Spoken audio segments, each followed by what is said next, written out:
अगर आप भी ध्यान करते हैं तो आपको यह जरूर जानना चाहिए कि वो कौन से 7 चरण हैं जिनसे होकर आत्मा आत्मज्ञान तक पहुंचती है। इन 7 चरण को पार किए बिना पूर्ण जागृति नहीं मिल सकती।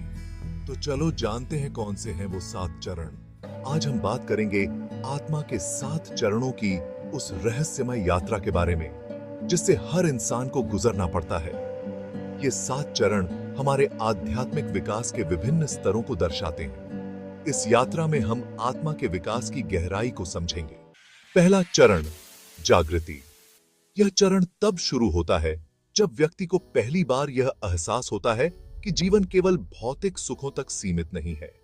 इस समय व्यक्ति के भीतर एक नई चेतना जागृत होती है और उसे अपने जीवन के उद्देश्य की खोज शुरू करने की प्रेरणा मिलती है।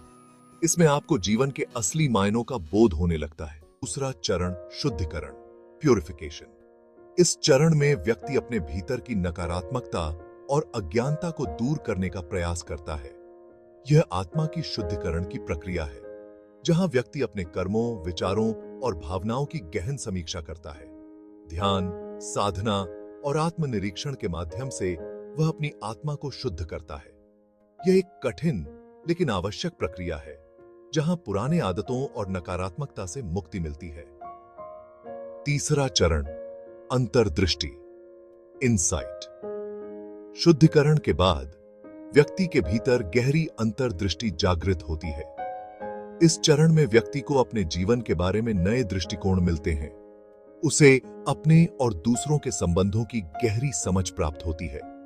यह अंतर्दृष्टि व्यक्ति को उसकी आत्मा की सच्चाई और उसकी गहरी इच्छाओं के बारे में जागरूक करती है। चौथा चरण, आत्मा का सामना, फेसिंग द सेल्फ। इस चरण में व्यक्ति को अपने अस्तित्व के गहरे पहलुओं का सामना करना पड़ता है। यह आत्मनिरीक्षण और आत्मविश्लेषण का समय होता है। व्यक्ति को अपनी कमजोरियों, दोषों और डर का सामना करना पड़ता है। यह चरण मुश्किल हो सकता है, लेकिन इसके माध्यम से आत्मा की गहराइयों को समझा जा सकता है। यह वो समय है जब व्यक्ति को अपने भीतर की सच्चाई का सामना करना होता है और यह प्रक्रिया आत्म स्वीकृति की ओर ले जाती है। पांचवा चरण, परिपक्वता, मैच्योरिटी। आत्मा अब परिपक्व हो चुकी है। व्यक्ति अपने भीतर शांति और संतुलन महसूस करता है। वह अब जीवन को एक उच्च दृष्टिकोण से देखने लगता है। उसे यह समझ में आता है कि हर अनुभव का एक उद्देश्य है। इस चरण में व्यक्ति की आत्मा का विकास चरम पर होता है और वह अपने जीवन में प्रेम, करुणा और समझदारी के साथ आगे बढ़ता है। छठा चरण, एकता, यूनिटी।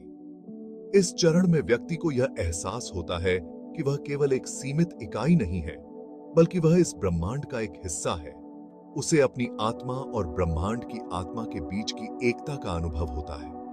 व्यक्ति अब खुद को हर जीव, हर व्यक्ति और हर तत्व के साथ एक महसूस करता है। यह एकता का अनुभव उसे संपूर्णता का बोध कराता है। सातवां चरण, आत्मज्ञान, एनलाइटनमेंट। यह अंतिम चरण है जहां आत्मा पूर्णता प्राप्त करती है।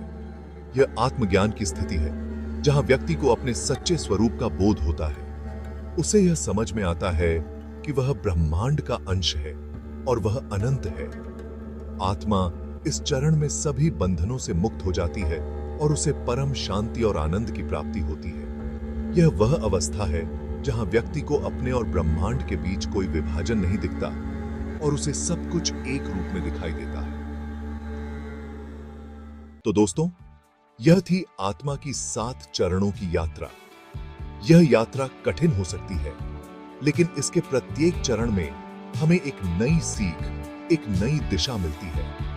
इस यात्रा में आगे बढ़ते हुए हम अपने सच्चे स्वरूप को जानने और उसे अपनाने की ओर बढ़ते हैं। आशा है यह वीडियो आपको अपनी आत्मा की यात्रा में मार्गदर्शन करेगा।